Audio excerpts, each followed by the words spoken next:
Luca Nation, you guys are in for a treat.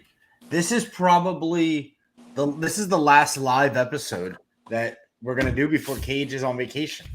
And you guys that follow us, you know, Disney World Cage is like the best version of Cage. He gets to travel the world by walking around Epcot. He gets to smoke stogies in a no smoke zone.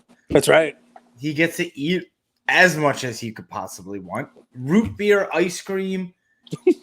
What else do you do? Dude, I mean, listen, it used to be the start of the vacation was Chick-fil-A.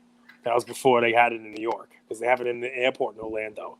So That was the kickoff. You'd fly down there. When you get down to lunchtime, like 11:45, 12 o'clock, and boom, you don't even get your luggage. You don't even care about your luggage. You go into the food court. Will get your luggage. Come off the baggage claim. You get Chick-fil-A, and then you used to go to you get on like a Disney bus, and you eat the Chick-fil-A, and the kids are eating waffle fries and throwing them at each other and stuff, and it's a good time. Don't know necessarily we'll do that this time, but that was always like the kickoff to the trip. Now, Uber. Get our bags, get a large Uber to the hotel, and we figure it out, man. But what else do we do while I'm there? Yes, I like chatting with you as I smoke on the balcony and watch the rain come in. I'll send you pictures of the rain. It's a little different hotel this time. Storms in Florida in the summer, incredible. A lot of rain. Orlando is one of the nicest airports too. I think I've been at. Like I would say top 5 airport. It's a nice airport. It is good shopping. Good food court. Little humongous fish tank in the middle of the airport there that the kids can kind of be entertained by. But here's the thing, right? Data has complicated the hobby and made the hobby easier at the same time. Data is something that's very valuable, and it's also valuable to Disney. They try to, optimize your vacation through data, through their app. They also try to optimize crowd control by, reserving different parks, making you reserve what park you're going to go to ahead of time, making you reserve rides and lines and all this stuff. And there's a whole bunch of new data stuff on their app this time that I've never done before. As many times as I've been to Disney, this is now a new thing for me that I have to wake up and buy a thing at midnight, hopefully if they have it available, and then make reservations at 6:55, 7 a.m. for what I'm doing during the day. It's not exactly. Has it helped you, or has it been? I don't know. This will be the first time doing this. It used to just be you could book stuff ahead of time, 30, 60 days in advance, and then you do that stuff. Now it's just almost like a crapshoot, and I hope I figure it out. I'd feel like a disappointment, if I can't be the tour guide and make sure that I get everybody the experience that they want. So is it busy season right now? No. This is why we go. One, because it's a forced diet for me. It's 110 degrees and sticky there. And if I would have went what I weighed back in April, now I would make it a day, maybe 2 days. Everyone listening should buy stock and baby powder because it would just not be pretty. And, I would just be a mess. I probably would die right there in Epcot before I had my trained for 3 months. And you lose. This is your Titans. Is this your Titans going to Gettysburg, or is this your Titans coming back? I mean, it's my Titans going to Foxborough, and they can't seem to get over the hump. But maybe they'll beat Brady. Oh, now they can beat Mac Jones. But I'm talking. Remember the Titans when they went. I know what you're talking about.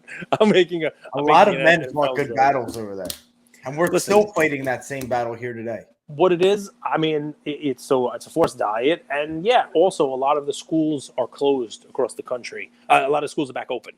So down in Florida, the schools are open, so they're not coming in during the weekdays. A lot of places in the country, they're back to school already. Whereas in the Northeast here, our kids don't go back to school for a little while longer. So I kind of try to take advantage of that. The crowds are a little lighter, but it's still 110 degrees. So it's interesting. I spent a lot of money on Diet Coke. Amazing. Luca Nation, that's the kind of guy Cage is. When everyone goes left, he goes right. So welcome back to the Fractional Report before opening bell, brought to you by Collectable. And a top 5 moment, easily a top 5 moment on this show was when we had Shy Away and Empire Sports Cards on. And he compared himself to Warren Buffett. But love this that guy. week, he's very likable. It's hard not to love Shy. It's hard not to root for him as well. But this week, Cage officially became a portfolio manager. He bought 5 different assets on Collectable. Will we call this the Tiger Fund? Yeah, I mean, I guess let's not call it a fund, right? I mean, it is what it is. But we took $1,000 of our money, and we're gonna, I believe it will be helpful for us going forward for a bunch of reasons. One, Luca Nation in our Discord gets to have some input, gets to see what kind of thought process goes into it, gets to pick these things. We talked about them before picking the assets. I give kind of my analysis, my rationale ahead of time of, hey, this is why I think this is a good, kind of like we do here, right? Sure. And up until this point, I mean, we are now well into our second year of doing this here. We are a couple episodes in, right? We're 3 episodes in. I don't even remember exactly. I think second episode of year 2. Second episode of year 2 already here. So 54 episodes of this. And as you all know, the first year I did not even have an account. So I was not trading. I was not involved in it. You didn't want a Nancy Pelosi. Well, I did exactly right. Exactly right. So, but to flip it to the other side, by not being involved in it, I couldn't speak with a bird's eye view here of the liquidity, the trading, the platform, the bid ask function, all these things that I've now learned a lot more about just in the last week by involving myself in the trading and the buying of assets, and I'm sure selling down the road, although I like to think of myself as a longer term holder, I will be able to talk about those items, and it'll just allow us to kind of come at it from a different perspective. We're going to disclose the full funds, the portfolio. We start with $1,000, and the goal here, of course, guys, is we're going to trade this for 50 weeks or 48 weeks, whatever it is, leading up to the National of 2023, when I'm sure we're going to have another cigar event, cigar night, and the entire fund, including that $1,000 principal, all of it is going to be used as a budget for that event. May not be the whole budget for the event, but it's going to be used in a budget. We'll obviously explain what we used, whether it's if we have 30 attendees, much more extravagant thing. Everybody gets a gift for it. Whatever, we'll figure out exactly. I might pay for some cigars. Who knows? But we will obviously disclose that. But the the hope is that hand in hand with the members of Luca Nation, discussing the assets that are available and which ones these guys think are undervalued or plays. For whatever reason, we come to a kind of a decision that this is the one we should buy, and or the ones that we have in our portfolio, this is the time to sell it. So yeah, man, a lot of discussion in our Discord. And if you're listening to this and you want to join, send us a message on Luca Tiger LeBron Podcast IG. I'm hoping you're following us. We'll get you in the Discord and get you in the Collectable Fun chat, and you can also chime in. One comment I got was hey, what about memorabilia? And I didn't look at memorabilia in the first week, but I asked whether or not the person had a specific idea about memorabilia. They said no. But if somebody does, we're all ears. You know what I mean?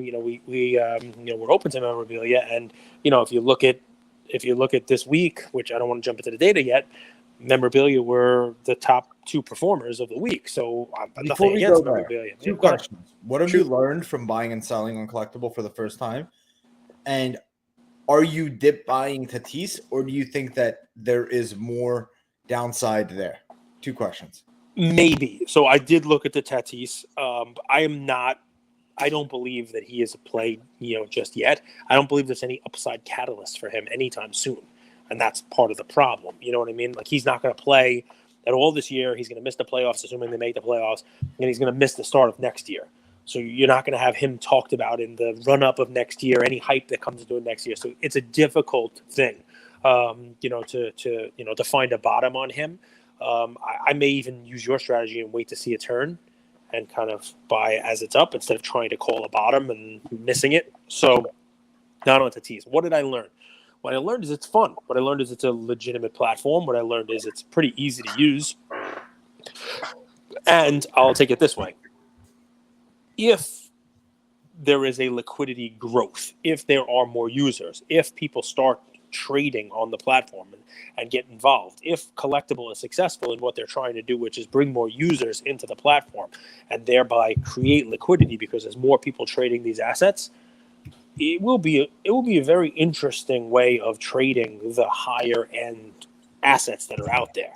the things that sell for hundreds of thousands of dollars that we can't buy the whole of, but we can buy in this way and get exposure to those assets, the best of the best assets. So I'd be so curious, yeah. like just using Panini Digital for example, there's really like 10 big buyers, 10 Yep. whales, right? I'm curious if Collectable would like eventually share, users, active users, how many big users, because it really doesn't take as much as we think, right? We think it takes millions. I think 100,000. Remember 100,000 Top Shot users? Remember we talked about that, and there was liquidity. People are scooping. Oh yeah. That number, I for some reason, that number always stuck to me as like the tipping point for when a platform gains maturity. Yeah. I mean, I don't think Collectable with, as few assets as it has would need that many.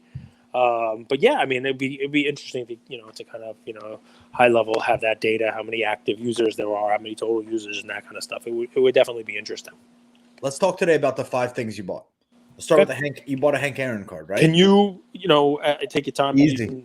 and show just so that we have, because guys, I mean, listen, it's our first time talking with, about these things these are the ones that we have. So I want to show. So that is obviously, that's the performance. So that's just 3. Those are the quote top performers. But we just bought them this week. So right now our $1,000 looks like it's at what, 1,007. But you 1,027. You made $27 this week. Woo! 2.7% if you look at it that way. And that also includes, there's obviously some fees, there's some pennies here and there, 5 cents per share, but there's the portfolio. So what you see here, guys, is basketball, football, baseball, a split of vintage and modern. I can talk through why I bought these and what I bought. The LeBron James 03 Fleer EX Essential Credentials now. That card is, I believe, out of 102. They just don't come up for sale that often at all. I bought, that's the largest piece of the portfolio. A couple reasons. Number one, I think LeBron's prices are hitting a floor now. We've talked about this on our show many, many times. We saw that this week in a different asset on Collectable. We noticed, obviously I didn't buy this one. If I did, we would have been even better off. But the LeBron 03 Ultimate Collection rookie auto and BGS 9.5, one sold in PWCC at $96,000. And the fractional one on Collectable jumped 44% this week, up to $99,000 to match that. There are a lot of other LeBrons in auction that have either bottomed out or started to go up. And this particular item, what was attracted to me is I started looking at the bids and the ask price on it, and there weren't a lot of shares left at the price that I was able to get this one at. And after these available shares, the ask price jumped significantly. Right. So basically, it was something I had never even looked at before, something we had never even talked about before. We've been talking about market value. But, basically what I was able to look at during trading hours was that there was basically, a block of shares at this price, and then no one else willing to sell even close to this. To me, that provides an opportunity that when LeBron starts playing again, or LeBron's prices start going up again, people start to look into, this card. I've now purchased it at an amount lower than anybody else is willing to sell it at. So that was the interesting thing there. A couple of other ones. The Clemente rookie in PSA 8. There is one ending this coming week in Heritage. As also we have a bunch of those mantles and high-end vintage. And I think there's going to be a significant eye on high-end vintage cards when the mantle breaks a record and the other Clemente sells and the other mantle sell and all these other ones sell. I think that story coming out of Heritage Auction, which ends in about a week, is going to be, wow, vintage baseball, look what it's doing. And this Clemente, having some exposure to it, that was an easy play for me. Just at this price, I think it's lower than recent comps. Heritage on Friday or Saturday? I think it's the 27th and 28th. So I believe that is what, Saturday, Sunday. I think it's Sunday. 2 days. Cool. So, but the main will end on Saturday, and the same held true for the Hank Aaron. Didn't buy a ton of shares of this, only 13 shares. But I was buying it at, I think it's approximately 169,000 market cap. And I did this for two reasons. Well, three. Number one, what we just talked about, that vintage is going to be, something that everybody's looking at when that heritage ends.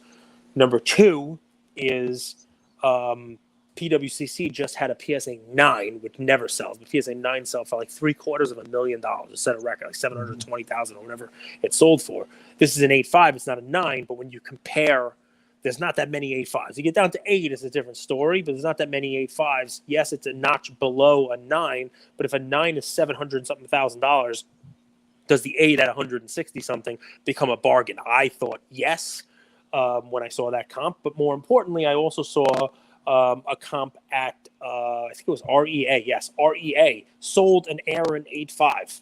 So Robert Edwards auction sold the exact same 8.5 on the 14th for $192,000.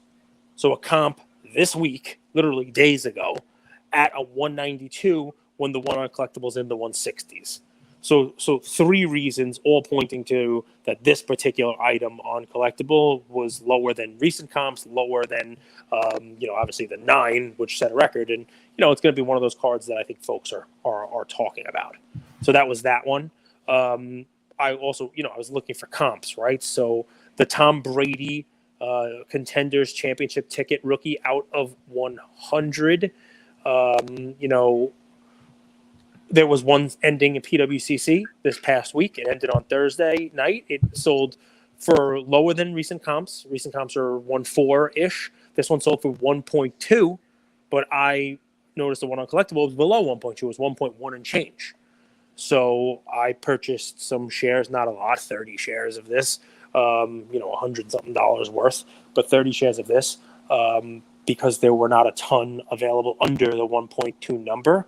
And now we, as holders of this Luca Nation, are in this under not only the older comps, but the most recent comp on Thursday. It sold for higher than what this one was at.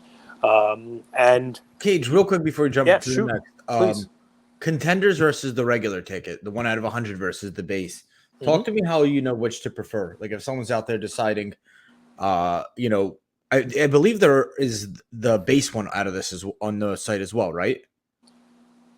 So there's a basket. Yes, a basket. So talk to me how you make the decision.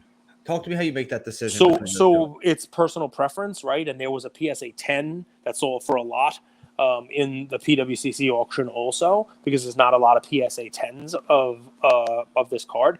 But to me, if if you're asking my rationale here, I would always lean towards purchasing the card that there's less supply of, not a card that there's more of and looking for it to be, rare or scarce because of the grade. I was more so looking for there can only ever be 100 owners of this particular card. So for me, this one stuck out as the one that, if Brady starts off hot, if he starts to move up, his prices move up, this one moves up before the other ones do. Just because to me, you want to have ones that are scarce because they're scarce, not scarce because, it's got a good grade. Does that make sense to you? Makes total sense, man. Okay. Keep rocking. I mean, I don't mind the other one either, by the way. I think the other one is probably undervalued compared to comps as well, and we can talk about that. But to me, this Champions ticket is like, this is the card that that Fractional is made for, right? This particular one where there is 100 of these, and you're probably not going to have a chance to buy one yourself. I'll never own one of these myself, just outright, because it's a 7-figure card. That's just tough. But I can own shares of it, and I think that's whereas the other one I could own. This one I can't. We can start talking about quarterbacks, but the last item, guys, we've left this up just so you can see it. It's all about full disclosure. The last item that I bought, we can start to talk about, QBs. If you want to click on the Mahomes one for me, right? If you can, I mean, you can get in there. Oh, it's not a link, my bad. So I bought the Patrick Mahomes National Treasures rookie patch auto out of 99. Bought into that one also. The patch on it's not the greatest patch, but I knew that there was one selling in a BGS 9 in Premier. It actually sold for a decent amount of money with a nice patch. It sold for $168,000, which is more than the one that Mahomes is, selling for on Collectable. But these NT RPAs out of 99, they are the bellwether item for QBs. And I think of all the quarterbacks that are out there that have seen, their price craziness, Mahomes hasn't had anywhere near the run up that a Josh Allen or any of these, other Herbert and Trevor Lawrence and all these guys have had. It'll be Mahomes 99. If you type that in, it should probably show up. So to me, this was the one on Collectable for Mahomes, and I think if Mahomes goes out there and does what he's got to do, there's less of a there's less of a downside potential on him. He's already won MVP. He's already won a Super Bowl. The guy doesn't really lose. The market cap on this one, you can click on it, is I think like $80,000. Yeah, 79.2. Right? What is it? A BGS 8.5. Mm-hmm. Right. So the 9 with a nicer patch, nicer grade, sold for $168,000. So really, my play on this one is this is a 2-color patch. It's out of 99. It's the same card. This one's a little lesser grade, and the patch is not as nice. But is it really worth more than double to upgrade to a 9? So this was my thought on that particular card, and also it's a play on Mahomes. You like Mahomes? That's our portfolio presently, guys. It was fun kind of building this out and looking at the bids, the asks, and going from there, and we'll see what happens. A lot of these had recent comps, and a lot of them had sales that just happened, like that Hank Aaron, like this Mahomes. It's going to be interesting to see whether or not people, look for these items in the coming week or two. But the last thing that my thought was on these is that I know there is not a tremendous amount of liquidity on the platform. Okay. So the 5 items that I purchased are ones that I do not mind holding for a longer period of time. My window on these doesn't have to be, wow, I got to get out Monday morning or Tuesday. I don't have to get out at all. It's a Clemente rookie. As you were browsing, Cage, did you notice that these have more liquidity than other ones? Like, is there more bids and asks for these or no? No, I watched them to see whether or not there were any kind of crazy liquidity on them. And for the day before I bought each one of these, I don't think there was any trades on them at all. And several of them, I think 3 of the 5 are at exactly the price that I purchased them at during the week, and they didn't trade hands at all on Friday. They didn't have any motion at all. I think maybe the Mahomes might have had like 1 share trade. I mean, I'm pretty sure that basically these were not exactly the most active cards on the platform, but my thought was that with these comps coming and, people seeing them, it might be something that has some activity this week. That's usually what we see, right? When the PWCC Premier ends, Golden ends, Robert Everett ends, people are like, oh, wait, isn't that one of those on Collectable? It happened when the SGC 5 mantle sold for $300,000 a week and a half ago, and all of a sudden the PSA 7 mantle jumped up on Collectable. Same kind of thing. I think the bigger key is with our content, what we always try to do is be practitioners. And I think when you're in the weeds, when you're kind of actually doing things as opposed to talking about theoretical stuff and concepts, you were able to deliver a different type of message. Yep. So as you fast forward 30 days, 60, 90 days, we have our shareholder meeting. I know we're not allowed to say that, but no, you're able to no shareholders, no shareholders, just friends and family. We're all friends. Goods and services. But like, I think you're going to be able to deliver a much different message as you go through this process. So I'm very much looking forward to it. You want to go through the data and wrap? Yeah, sure. I mean, listen, I appreciate that, and I will tell you, it gives me a greater appreciation for the people who send us messages and we're like, okay, make sure you don't just use share price. Talk about market. Like, make sure you look at these things because it is a much more nuanced thing, especially with these are not trading exactly like stocks yet, right? It's not as easy to move in and out of these. And one of the things that I learned this week is you kind of have to be able to buy something that you don't mind holding for a while because you may not have a choice. So Giannis game worn 48-point game worn and signed sneakers photo matched up 130%. basically flat if you look at it in the last 2 weeks. Right. It was down 50%, 56% last week, up 130% this week. Second thing is the exact same scenario, but it's Luka Doncic. And up 120%, but down 55 last week. Clemente, maybe you want to take a few seconds to talk about Clemente. How does he and Jackie Robinson, Jackie, they used to trade a little bit closer in that range. I feel like recently Jackie pulled away. Yep. Remember, I even bought the Clemente card. It was like my first vintage card. So I've been watching his market. His market hasn't ran as much. But this week, up 78% on Collectable. It's a 56 tops basket times 2. PSA 9. Yeah. I mean, listen, he's one of those guys that has everything. Humanitarian. As a matter of fact, the Humanitarian Award in baseball is named after him. He has that crazy story to end his career where he died in a plane crash. I think he was actually flying the plane. And he died. Amelia Earhart? He died with exactly 3,000 hits. What? Yeah. So, I mean, He didn't retire. He died in a plane crash? Yep. And he was flying the plane? I believe so. Wow. Yeah. Like Roy Halladay. Yeah. But I believe, What's so funny? Roy Halladay was a legend for the Phillies. He brought a World Series. He beat your stupid ass Yankees. Right. Do you remember that? Do you want me to remind you? I don't know if he was flying it. I know that he was in a plane trying to deliver relief packages. I know he crashed near Puerto Rico. I don't know where he was going. Maybe Nicaragua. Maybe he was trying to go to Nicaragua. Maybe I don't know if he was crashes off the coast of Puerto Rico. Wow. Yeah. So that's terrible. I mean, he's got a crazy story, obviously, with that, and great player, played for a long time, I mean, listen, so like I said, humanitarian, great story, checks a lot of boxes, just an amazing hitter, played in the World Series, it was the off season. I'm pretty sure he got his 3,000 hit in like the last game of the season.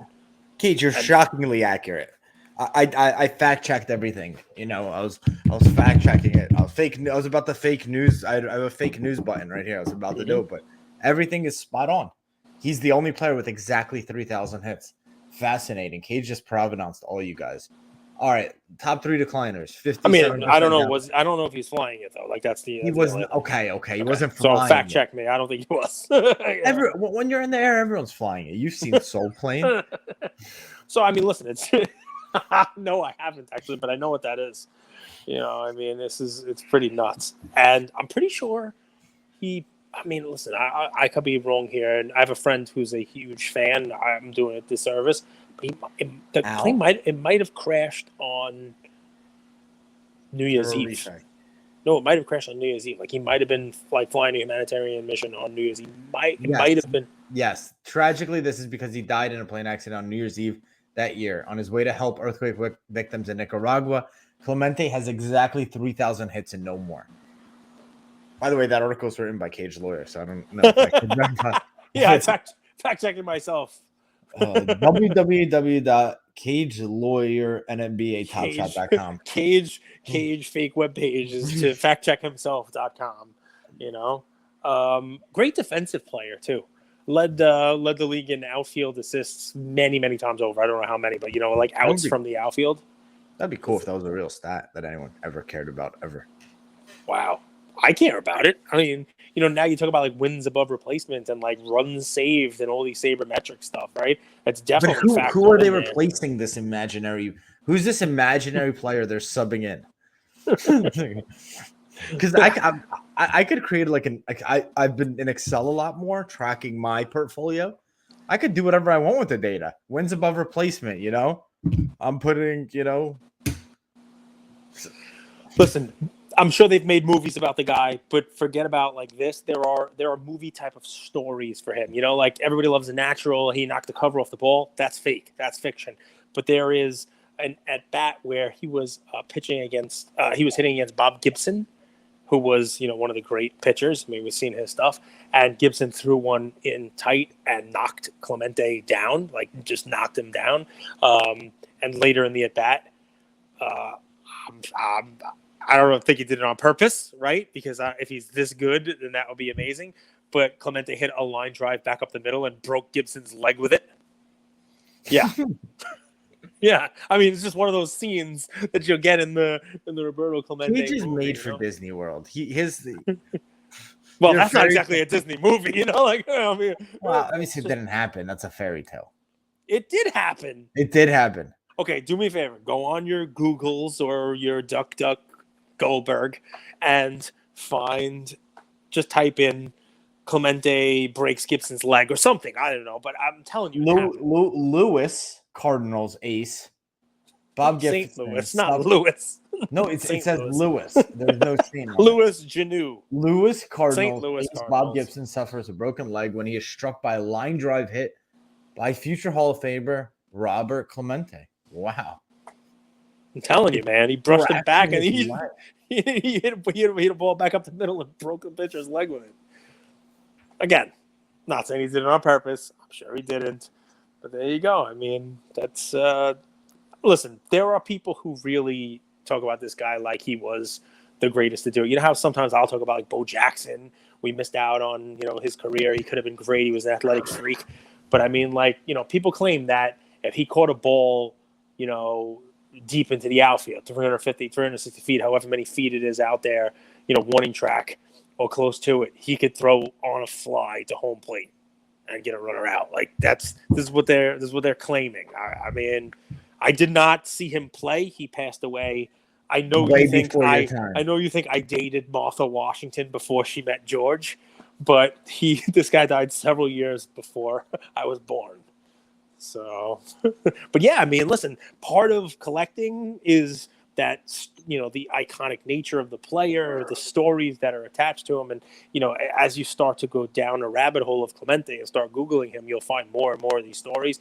And the way that they're written, he's held in such a high regard. So it doesn't surprise me that his stuff gets loved. But I think the point you've made here, I think the better one is Jackie Robinson is the more household name.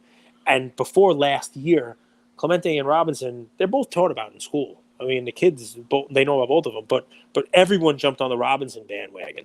And Robinson stuff has exploded. And Clemente stuff has started to inch up a little bit, but it hasn't caught up to Jackie Robinson.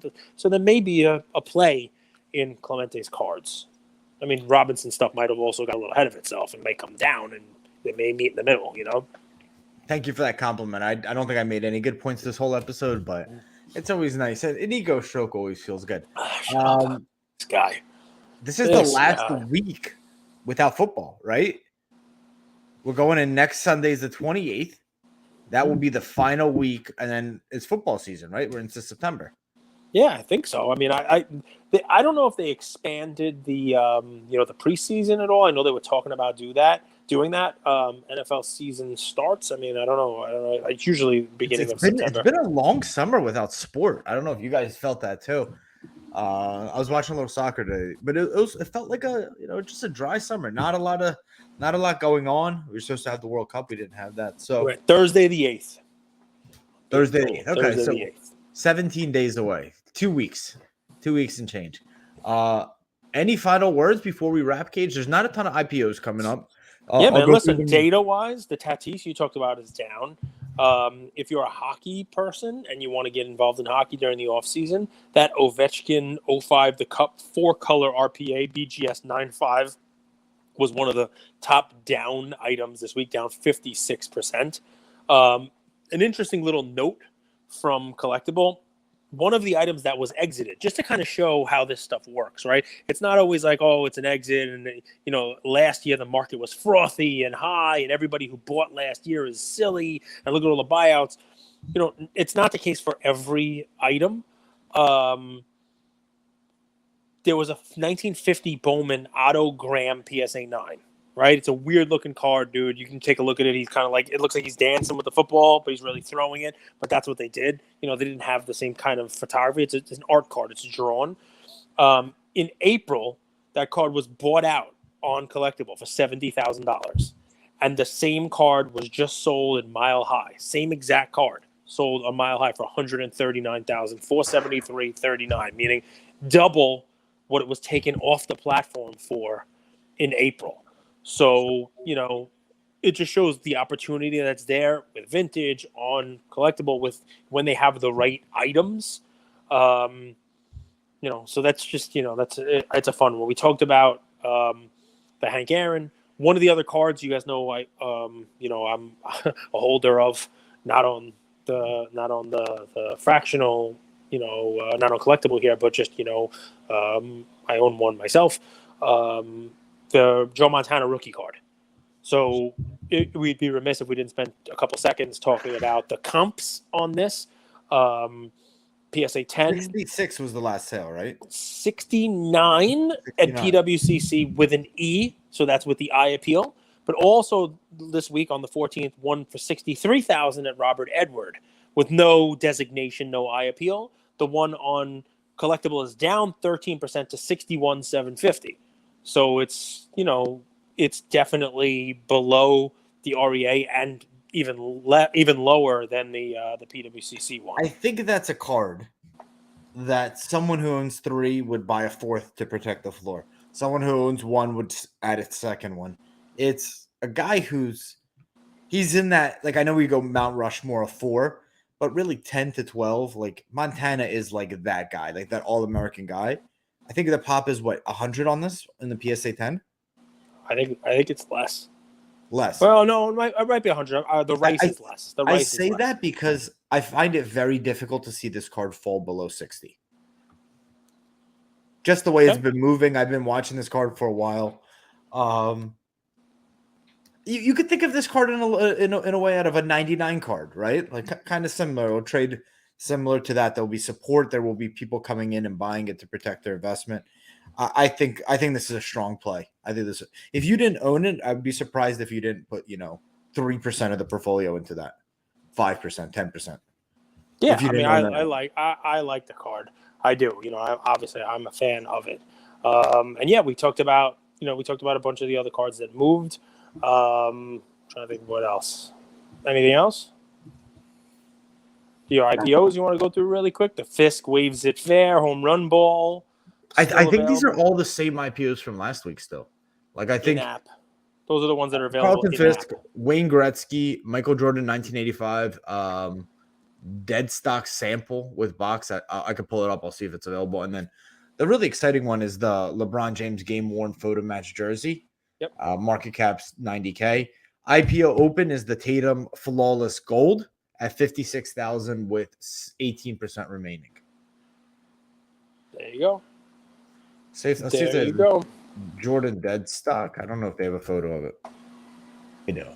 I don't know what this means. I don't know what dead stock means. So like what I've learned, Cage, is I stay in my niche a lot more now. Mm-hmm.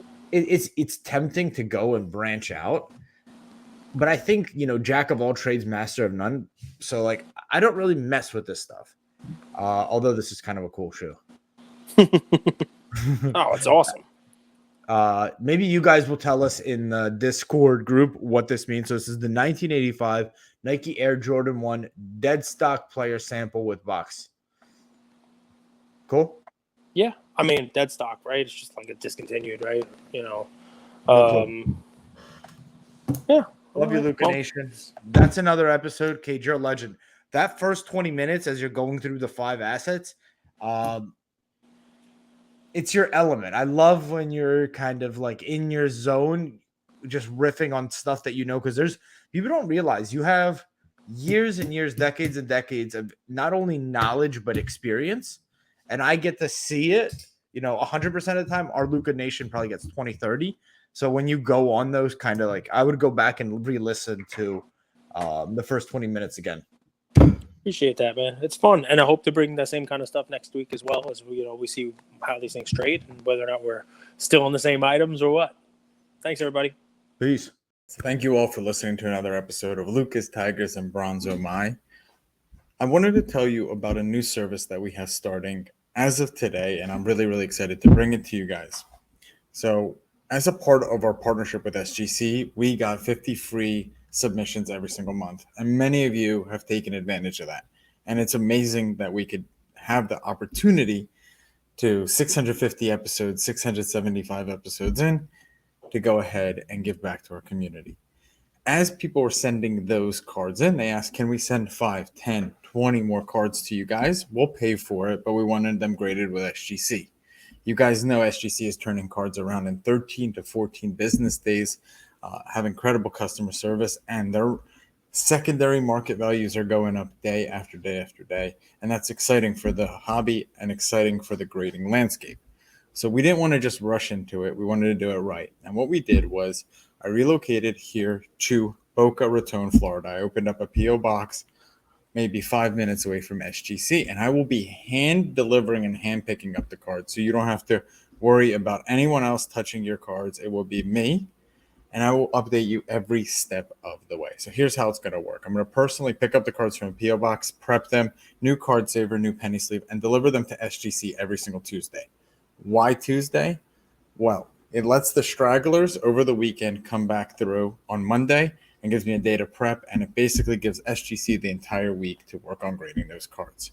Once your cards pop, only then at the end of the process will you be paying for the service. It's $25 per card, simple as that, and the turnaround times have never been faster. We're hearing right now 13, 14, less than 20 business days. So there it is.